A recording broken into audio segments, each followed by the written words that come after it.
Hi guys, this is Nivita. In the video, 12th standard physics page number 25, unit 1 electrostatics lesson la irukra electrostatic potential and potential energy அப்படிங்கற topic தான் பார்க்க போறோம். ஓகேவா? So potential அப்படின்னாலே என்ன அர்த்தம்னா ரெஸ்ட்டில் இருக்கிறதுக்கு அது வந்து எவ்வளோ எனர்ஜியை செலவு பண்ணுது. ஃபார் எக்ஸாம்பிள் ஒரு ராக்குன்னு எடுத்துக்கிட்டிங்க அப்படின்னா அது வந்து தான் எப்படி இருக்கோ அதே பொசிஷனில் இருக்கிறதுக்கு அது எவ்வளோ எனர்ஜியை ஸ்பெண்ட் பண்ணுது அப்படிங்கிறது தான். ஓகேவா? இன் மெக்கானிக்ஸை பொறுத்தவரை பொட்டென்ஷியல் எனர்ஜி வந்து நம்ம ஒரு கன்சர்வேட்டிவ் ஃபோர்ஸ் அப்படின்னு பார்த்துருப்போம். That is initial value equal to final value அப்படின்ற மாதிரி பார்த்துருப்போம். சின்ஸ் கிராவிடேஷன் ஃபோர்ஸும் வந்து கன்சர்வேட்டிவ் ஃபோர்ஸ், அதனால கிராவிடேஷன் பொட்டென்ஷியல் எனர்ஜி வந்து நம்ம 11th ஸ்டாண்டர்ட் ஃபிசிக்ஸ்லேயே ஏற்கனவே படிச்சிருக்கோம். கூலும்ஸ் லாலையும் பார்த்தீங்கன்னா கூலும்ஸ் ஃபோர்ஸும் பார்த்தீங்கன்னா இன்வெர்ஸ் ஸ்கொயர் லா ஃபோர்ஸ் அப்படிங்கிறது வருது இல்லையா? அப்போ இதுவும் வந்து ஒரு கன்சர்வேட்டிவ் ஃபோர்ஸாக தான் இருக்கும். லைக் இப்போ வந்து கூலும்ஸ் லாவோட ஃபார்முலா என்ன வருது? F is equal to K into Q square by R squareனு வருது. அந்த இடத்துல லைக் எனக்கு கிராவிடேஷன் ஃபீல்டுன்னு சொல்லும்போது ஃபோர்ஸ் கிராவிடேஷன் ஃபோர்ஸ்ன்னு சொல்லுவோம் இல்லையா? So gravitation force is equal to G into m1 m2 divided by r square அப்படின்னு வந்திருக்கும். ஸோ இதுலேயுமே வந்து என்னது இன்வெர்ஸ் ஸ்கொயர்லாம் லைக் அந்த ஆர் ஸ்கொயர் வருதுங்கிறதுனால இதுவும் வந்து ஒரு கன்சர்வேட்டிவ் ஃபோர்ஸ் தான் அப்படின்னு சொல்கிறாங்க. Therefore we can define potential energy for charge configuration. அதனால் நம்மளால் வந்து சார்ஜ் கான்ஃபிகரேஷன் ஒரு சார்ஜ் வந்து எப்படி வந்து அமைந்திருக்கு அப்படிங்கிறத பொறுத்து அதுக்கு நம்ம பொட்டென்ஷியல் எனர்ஜியை சொல்ல முடியும். பேசிக்காக நம்ம கிராவிடேஷன் ஃபீல்டை பேஸ் பண்ணி நம்ம வந்து ஏற்கனவே வந்து சொல்லியிருக்கோம். ஓகேவா? கிராவிடேஷன் பொட்டென்ஷியல் ஃபீல்டு அதை சொல்லியிருக்கோம். இப்போ இதே மாதிரி கிராவிடேஷன் ஃபோர்ஸ் மாதிரியே எலக்ட்ரோஸ்டாட்டிக் ஃபோர்ஸும் வந்து இன்வெர்ஸ் ஸ்கொயர் லாவை சாட்டிஸ்ஃபை பண்ணுறதுனால we can say நம்ம என்ன சொல்லலாம் அப்படின்னா அதே மாதிரி எலக்ட்ரோஸ்டாட்டிக் பொட்டென்ஷியல் எனர்ஜி அப்படிங்கிற ஒரு விஷயம் இருக்குது அப்படின்னு சொல்லலாம்னு சொல்கிறாங்க. ஓகேவா? இப்போ electrostatic potential energy and electrostatic potential அப்படிங்கிற டாபிக் வரலாம். இப்போ ஒரு சார்ஜ் Q அப்படிங்கிற ஒரு சார்ஜை கன்சிடர் பண்ணிக்கோங்க. அது வந்து ஒரு பாசிட்டிவ் சார்ஜ். அது வந்து ஆரிஜினில் வச்சுருக்காங்க. ஸோ அது வந்து ஒரு எலக்ட்ரிக் ஃபீல்டு E வெக்டர் அப்படிங்கிற ஒரு எலக்ட்ரிக் ஃபீல்டை அதை சுற்றி அமைக்குது அப்படின்னு சொல்கிறாங்க. இந்த இடத்துல பார்த்தீங்கன்னா Q அப்படிங்கிற சார்ஜ். ஸோ இதை சுற்றி எனக்கு என்ன இருக்கும்? எலக்ட்ரிக் ஃபீல்டு இருக்கும் அப்படின்னு சொல்லியிருக்காங்க. நெக்ஸ்ட் என்ன சொல்கிறாங்க? Positive test charge. இதுவும் வந்து ஒரு பாசிட்டிவான டெஸ்ட் சார்ஜ் Q டேஷ் அப்படிங்கிறது வந்து ஒரு R அப்படிங்கிற பாயிண்ட்லேருந்து Pங்கிற பாயிண்ட்டுக்கு கொண்டு வாங்க against the repulsive force between Q and Q dash. Actually இதுவும் வந்து என்னது? ஒரு பாசிட்டிவ் சார்ஜ். இதுவும் வந்து என்னது? ஒரு பாசிட்டிவ் சார்ஜ் தான். ஸோ இது வந்து என்ன பொசிஷன்லேருந்து கொண்டு வராங்க? R அப்படிங்கிற பாயிண்ட்லேருந்து எனக்கு P அப்படிங்கிற பாயிண்ட்டுக்கு கொண்டு வராங்க. இப்போ இதுவும் பாசிட்டிவ் அப்படிங்கிறதுனால there must be a repulsive force. அந்த ரிப்பல்சிவ் ஃபோர்ஸ் எல்லாம் தாண்டி நம்ம வந்து கொண்டு வரும். சரியா? அந்த ரிப்பல்சிவ் ஃபோர்ஸ் எல்லாம் தாண்டி நம்ம கொண்டு வரும். Work must be done to overcome the repulsion between the charges and this work done is stored as potential energy of the system. அதாவது நம்ம கண்டிப்பாக ஒர்க் பண்ணி ஆகணும். இப்போ ரிப்பல்ஷன் ஃபோர்ஸ் நடக்குது அப்படின்னா அதை தாண்டி நம்ம கொண்டு வரதுக்கு நம்ம சில ஒர்க் பண்ணி நம்ம கொண்டு வரணும். அந்த பாயிண்ட்லேருந்து அந்த பாயிண்ட்டுக்கு நம்ம கொண்டு வரணும். ஸோ அந்த ஒர்க் டன் வந்து எப்படி ஸ்டோர் ஆகுது அப்படின்னா பொட்டென்ஷியல் எனர்ஜியாக ஸ்டோர் ஆகுது. இப்போ நம்ம எவ்வளோ ஒர்க் பண்ணுறோம் அப்படிங்கிறது நீங்கள் கொஞ்சம் இதை புரிஞ்சுக்க ட்ரை பண்ணுங்கள். நம்ம எவ்வளோ ஒர்க் பண்ணுறோம் அப்படிங்கிறது வந்து இங்கேருந்து கொண்டு வரும்போது அது என்ன ஆகும்? லைக் அது அப்படியே மெல்லமாக கொண்டு வரும்போது அதுக்குள்ளே அது பொட்டென்ஷியல் எனர்ஜியாக சேவ் ஆகும். நம்ம வந்து இந்த பொசிஷனில் ரெஸ்ட்டாக இருக்கணும் அப்படின்னு சொல்லிட்டு அது வந்து ஒரு இடத்துலேருந்து இன்னொரு இடத்துக்கு போகலை. லைக் ரிப்பல்சிவ் ஃபோர்ஸ் காரணமாக அது என்ன பண்ணிடல? அந்த டைரக்ஷனை நோக்கி போகலை. பட் அது என்ன பண்ணுது? கொஞ்சம் கொஞ்சமாக வந்து இந்த ரிப்பல்சிவ் ஃபோர்ஸை தாண்டி வருது. ஸோ நம்ம பண்ணுற ஒர்க் டன் வந்து அந்த பொட்டென்ஷியல் எனர்ஜியாக சேவ் ஆகுது அப்படின்னு சொல்கிறாங்க. ஓகேவா? Next the test charge Q dash is brought from R to P with a constant velocity. So ஆர்லேருந்து Pங்கிற டிஸ்டன்ஸ்க்கு வந்து கொஞ்சம் கான்ஸ்டன்டான வெலாசிட்டியில் கொண்டு வராங்க. which means external force used to bring the test charge Q dash from R to P must be equal and opposite to the Coulomb's force. இப்போது இது வந்து ஆக்சுவலி கூலும்ஸ் ஃபோர்ஸ் படி ஒரு ஃபோர்ஸை கொடுத்துட்ருக்கோம். அதுக்கு ஆப்போசிட்டான ஒரு ஈக்குவலான இப்போ கான்ஸ்டண்ட்டாக வராங்க அப்படின்னா என்ன அர்த்தம்? அதுக்கு ஆப்போசிட்டான ஈக்குவலான ஒரு ஃபோர்ஸை வந்து கொண்டுட்டு வராங்க அப்படிங்கிறதுன்னு அர்த்தம். ஸோ அதான் சொல்கிறாங்க must be equal and opposite to the Coulomb's force. So அப்போ நம்ம கொடுக்குற ஃபோர்ஸ் எக்ஸ்டர்னல் அப்படிங்கிறது opposite to that of the Coulomb's force. So அது வந்து வெக்டார் குவான்டிட்டியாக இருக்கிறதுனால ஆப்போசிட் டைரக்ஷனில் இருக்கிறதுனால மைனஸ் அப்படிங்கிறது வந்திருக்கு. அப்போது இதில் நம்ம ஒர்க் டன் கண்டுபிடிக்கிறோம். ஸோ ஒர்க் டனுக்கு நம்ம என்ன பண்ணுறோம் அப்படின்னா like we are integrating from R initial point என்ன ஆருங்கிற பாயிண்டில் இருந்து எனக்கு Pங்கிற பாயிண்ட்டுக்கு கொண்டு வரும். ஸோ இப்போ in terms of F vector dot d r vector நார்மலாக என்னது ஒர்க் டன். இப்போ நீ வந்து எவ்வளோ ஒர்க் பண்ணியிருக்கே அப்படின்னா இந்த ஒரு பாக்ஸ் எடுத்துகிட்டு இங்கேருந்து நீ எவ்வளோ ஒர்க் பண்ணியிருக்கேன்னா நம்ம என்ன சொல்லுவோம், இங்கேருந்து நீ இவ்வளோ டிஸ்டன்ஸ் தள்ளி வச்சுருக்க, ஸோ அந்த டிஸ்டன்ஸை சொல்லுவோம். ஃபார் எக்ஸாம்பிள் அந்த டிஸ்டன்ஸ் ஆர்னு வச்சுக்கலாம். அதுக்கு பிறகு நீ எவ்வளோ ஃபோர்ஸ் கொடுத்த, இதை தானே பேசிக்காக ஒர்க் டன் சொல்லுவோம். ஓகே, நார்மலாக work done is equal to F into டின்னு சொல்லுவோம். டிஸ்டன்ஸ் வந்து நம்ம டின்னு சொல்லுவோம். ஸோ இங்கே என்ன சொல்ல வராங்க அப்படின்னு பார்த்தீங்கன்னா, W is equal to integral over R to P F external into dr vector. So ஒர்க்குன்னு சொல்லும் போது ஃபோர்ஸ் இன்டூ டிஸ்டன்ஸ்ன்னு வரும். இந்த இடத்துல டிஆர் வெக்டர் அப்படின்னு சொல்கிறது அந்த ஒரு ஸ்மால் டிஸ்டன்ஸை குறிக்கிறது தான் வந்து டிஆர் வெக்டர் அப்படின்னு குறிச்சிருக்காங்க. சரியா? சின்ஸ் த கூலும் ஃபோர்ஸ் வந்து ஒரு கன்சர்வேட்டிவ் ஃபோர்ஸாக இருக்கிறதுனால ஒர்க் டன் அப்படிங்கிறது இண்டிபெண்ட் ஆஃப் த பாத். ஏற்கனவே பார்த்துக்கோ, நம்ம வந்து 11th ஸ்டாண்டர்ட்லேயே வந்து கன்சர்வேட்டிவ் ஃபோர்ஸ் அப்படின்னாலே அது வந்து பாத்தை டிபெண்ட் பண்ணி இருக்காது. ஓகே, ஸோ அது வந்து வெறும் இனிஷியல் அண்ட் ஃபைனலை மட்டும் தான் டிபெண்ட் பண்ணியிருக்கோம் அப்படிங்கிறத பார்த்துருக்கோம். It depends only on the initial and the final position of the test charge. If potential energy associated with Q dash at P is UP and that R is UR, the difference in potential energy is defined as work done to bring the unit charge Q dash from the point P R to P is given by.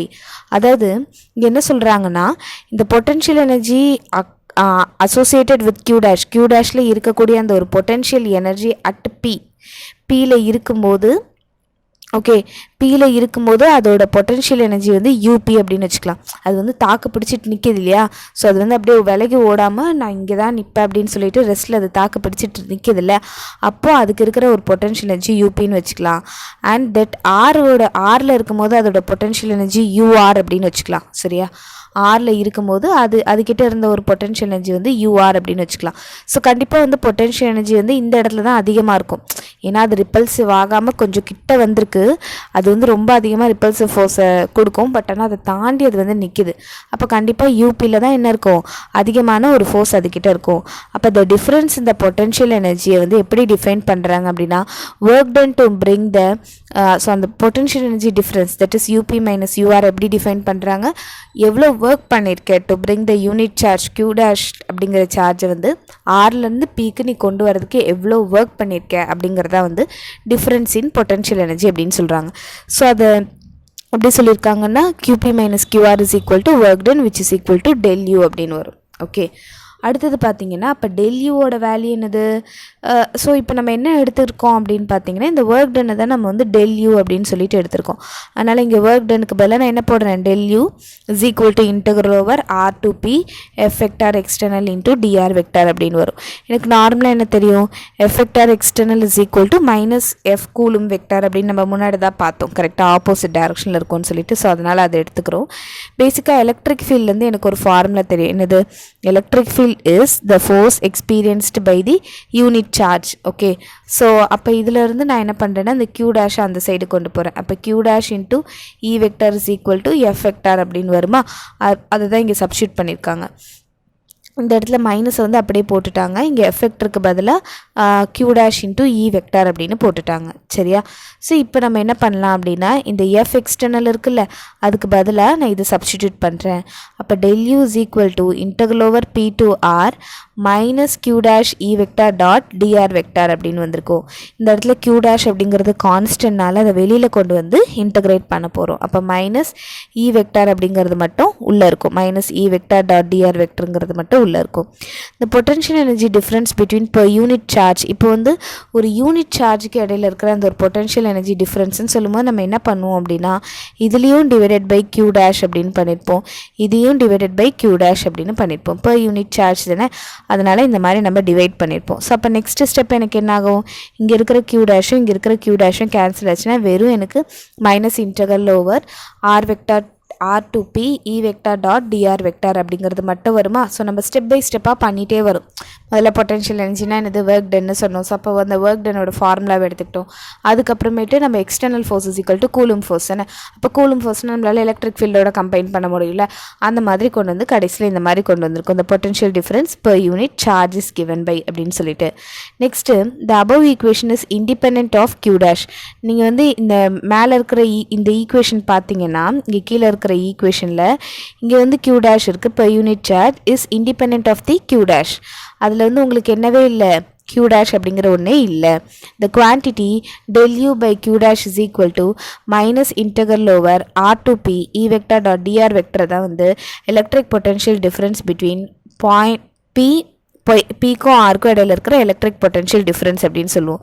So இதை எப்படி denote பண்ணலாம் அப்படின்னா VP minus VR is equal to del யூன்னு வரும். ஏன்னா potential difference between P and R தானே. பேசிக்காக potential difference வந்து நம்ம வந்து வியில் தான் சொல்லுவோம். ஸோ இப்போ VP minus VR is equal to delta வின்னு வரும்.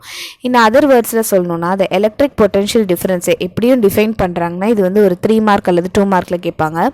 எலக்ட்ரிக் பொட்டன்ஷியல் டிஃப்ரென்ஸை எப்படி டிஃபைன் பண்ணுறாங்க அப்படின்னா work done by the external force to bring a unit positive charge from ஆருங்கிற பாயிண்ட்லேருந்து பிங்கிற பாயிண்ட். இந்த டெஃபினேஷன் கேட்டாங்கன்னா நீங்கள் ஜஸ்ட் இந்த டயக்ராம் வரைஞ்சி அந்த டெஃபினேஷன் எழுதணும்.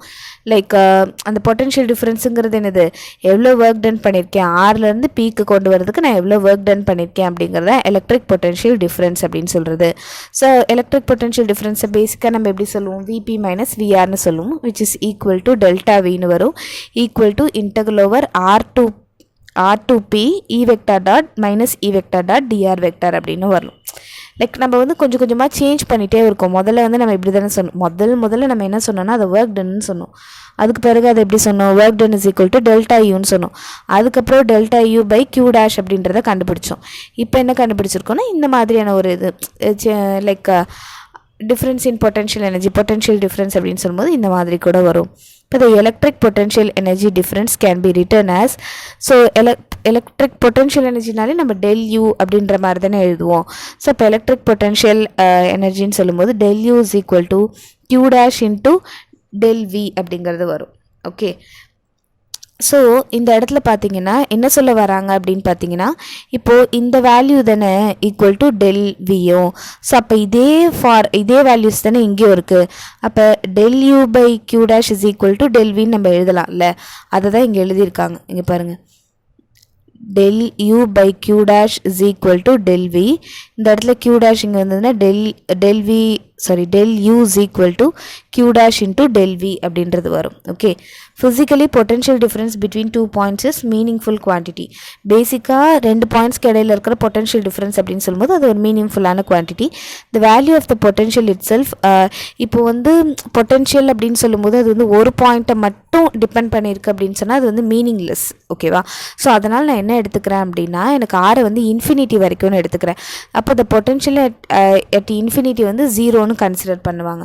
அதாவது இப்போ நான் இங்கே 2 பாயிண்ட்டை தானே எடுத்துக்கிட்டேன். ஸோ இந்த ஆறுங்கிற பாயிண்ட்டை நான் இன்ஃபினிட்டிலேருந்து எடுத்துக்கிறேன் அப்படின்னு எடுத்துக்கிறேன். அப்போ இன்ஃபினிட்டியில் ரொம்ப தூரத்தில் இருக்குதுன்னு சொல்லும்போது பொட்டன்ஷியல் அப்படிங்கிற ஒரு விஷயமே இருக்காது. கரெக்டாக? ஸோ அதுதான் அவங்க சொல்கிறாங்க என்னென்னா the potential at infinity is considered to be ஜீரோன்னு சொல்கிறாங்க.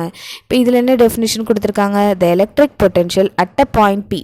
இப்போ பிங்கிற பாயிண்ட்டில் எவ்வளோ எலக்ட்ரிக் பொட்டன்ஷியல் இருக்குது அப்படின்னா is equal to work done, அது என்னது, work done by an external force to bring the unit positive சார்ஜை கான்ஸ்டண்ட்டான வெலாசிட்டியில் ஃப்ரம் இன்ஃபினிட்டிலேருந்து அந்த பிங்கிற பாயிண்ட்டுக்கு கொண்டு வரும் இந்த region of the external electric field. External electric field இருக்கக்கூடிய ரீஜனில் இன்ஃபினிட்டிலேருந்து ஒரு பாயிண்ட்டை கான்ஸ்டண்ட்டான ஒரு வெலாசிட்டியில் பிங்கிற பாயிண்ட்டுக்கு கொண்டு வரும் இல்லையா, அதுக்கு தேவையான ஒர்க் டனை தான் நம்ம எலக்ட்ரிக் பொட்டன்ஷியல் அட் பி அப்படின்னு நம்ம சொல்லுவோம். மேத்தமெட்டிக்கலாக நம்ம இதை எப்படி எழுதலாம் அப்படின்னு பார்த்தீங்கன்னா V P is equal to like நான் ஏற்கனவே என்ன சொன்னேன், இந்த இடத்துல ஆறுங்கிற பாயிண்ட்டுக்கு பதில் நான் இன்ஃபினிட்டி அப்படின்னு எழுதிக்கலாம். ஸோ இப்போ del V is equal to இந்த மாதிரி தானே வரும். இந்த இடத்துல வந்து பொட்டன்ஷியல் அட் பின்னு எழுதுறாங்க. பிகாஸ் இந்த இடத்துல ஏன்னா பொட்டன்ஷியல் அட் ஆர் வந்து ஜீரோன்னு ஆயிடுச்சுல, உங்களுக்கு அட் இன்ஃபினிட்டிங்கிறதுனால அதோட வேல்யூ ஜீரோன்னு ஆயிடுச்சுல. அதனால் உங்களுக்கு என்ன மட்டும் வரும்னா V P is equal to integral over infinity to P minus E vector dot d r vector அப்படின்னு வந்திருக்கும். ஓகே, ஸோ இதுதான் வந்து நமக்கு கிடைச்ச ஃபார்முலா. எங்கே பிங்கிற பாயிண்டில் மட்டும் சொல்லும்போது நம்ம இதை எழுதணும். லைக் 2 பாயிண்ட்டை பேஸ் பண்ணி வரும்போது நம்ம வந்து இப்போ இங்கே ஒன்று சொன்னோம் இல்லையா, இங்கே ஒரு டெஃபினேஷன், இந்த அதர் வேர்ஸ் அதை எப்படி டிஃபைன் பண்ணலாம் அப்படின்னு சொல்லிட்டு அந்த மாதிரி எழுதலாம். இப்போ இதில் இருக்கிற இம்பார்ட்டன்ட் பாயிண்ட்ஸ் என்ன சொல்லியிருக்காங்கன்னா electric potential at point P depends on the electric field which is due to the source charge and not on the test charge. இப்போது சோர்ஸ் சார்ஜுங்கிற ஒரு கான்செப்ட் இருக்குது, டெஸ்ட் சார்ஜுங்கிற ஒரு கான்செப்ட் இருக்குது. சோர்ஸ் சார்ஜ் அப்படின்னா this is the source charge. ஓகேவா? இதை வந்து நம்ம டெஸ்ட் சார்ஜ் அப்படின்னு சொல்லுவோம். இங்கே என்ன சொல்கிறாங்க அப்படின்னு பார்த்தீங்கன்னா the electric potential at a point பிங்கிற பாயிண்டில் இருக்கிற எலக்ட்ரிக் பொட்டென்ஷியல் வந்து எதை டிபெண்ட் பண்ணியிருக்கு அப்படின்னு பார்த்தீங்கன்னா சோர்ஸ் சார்ஜை டிபெண்ட் பண்ணி தான் இருக்குது. அது வந்து டெஸ்ட் சார்ஜை டிபெண்ட் பண்ணி இல்லை. ஓகேவா?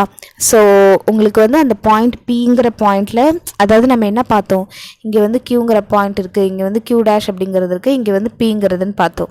ஸோ அந்த இந்த எலக்ட்ரிக் பொட்டென்ஷியல் அட் பி, இந்த பிங்கிற பாயிண்டில் இருக்கிற எலக்ட்ரிக் பொட்டென்ஷியல் வந்து யார் டிபெண்ட் பண்ணியிருக்குன்னா சோர்ஸ் சார்ஜை டிபெண்ட் பண்ணியிருக்கு, டெஸ்ட் சார்ஜை டிபெண்ட் பண்ணி இல்லை. Unit positive charge is brought from infinity to the point P with a constant velocity because external agency should not impart any kinetic energy to the test charge. இவங்க வந்து நம்ம இங்கேருந்து இங்கே கொண்டு வரோம் அப்படின்னா கான்ஸ்டன்ட் வெலாசிட்டியில் கொண்டு வரோம் அப்படின்றது எக்ஸ்டர்னல் ஏஜென்சினால தான் வருது. இது வந்து should not impart any kinetic energy to the, அது எக்ஸ்டர்னலாக அது வந்து எந்த விதமான கைனட்டிக் எனர்ஜியும் கொடுக்காது, நம்ம ஒர்க் டன் பண்ணி தான் கொண்டு வரோம் அப்படிங்கிறத சொல்கிறாங்க. ஓகே, அடுத்தது என்ன சொல்லியிருக்காங்கன்னா ஃப்ரம் ஈக்குவேஷன் 1.29 எங்கே இருக்குது? ஓகே, இந்த ஈக்குவேஷன் இருக்கு இல்லையா, இந்த ஈக்குவேஷன்லேருந்து எனக்கு என்ன தெரியுதுன்னு சொல்கிறாங்க, the unit of electric potential வந்து ஜூல் பர் கூலும்னு சொல்கிறாங்க. பிகாஸ் இங்கே வந்து டெல்டா யூன்னு சொல்லும்போது ஜூல், திஸ் இஸ் சார்ஜ்னு சொல்லும்போது கூலும்னு சொல்லுவோம். ஸோ இப்போ ஜூல் பர் கூலும். நார்மலாகவே இந்த ப்ராக்டிக்கல் யூனிட் வந்து வோல்ட்டு தான் யூஸ் பண்ணுவாங்க. எப்போ அப்படின்னா அலெக்சாண்ட்ரோ வோல்ட்டா அப்படிங்கிறவர் தான் வந்து எலக்ட்ரிக்கல் பேட்டரியை கண்டுபிடிச்சாரு. ஸோ அதனால் அவர் வந்து பெருமைப்படுத்தக்கூடிய விதமாக பொட்டென்ஷியல் டிஃபரன்ஸ் பிட்வீன் 2 பாயிண்ட்ஸ் எல்லாமே எப்படியுமே நம்ம வோல்ட்டில் தான் சொல்லுவோம். ஸோ ஜஸ்ட் ஞாபகம் வச்சுக்கோங்க, ப்ராக்டிக்கல் யூனிட் வந்து வோல்ட்டு தான் சொல்லுவோம், பட் எலக்ட்ரிக் பொட்டென்ஷியல் வந்து ஜூல் பர் கூலும் அப்படின்னு சொல்லுவாங்க யூனிட்டாக. தேங்க்யூ ஃபார் வாட்சிங். இந்த வீடியோ உங்களுக்கு பிடிச்சிருந்தா லைக் பண்ணுங்கள், ஷேர் பண்ணுங்கள், subscribe to my channel. Thank you.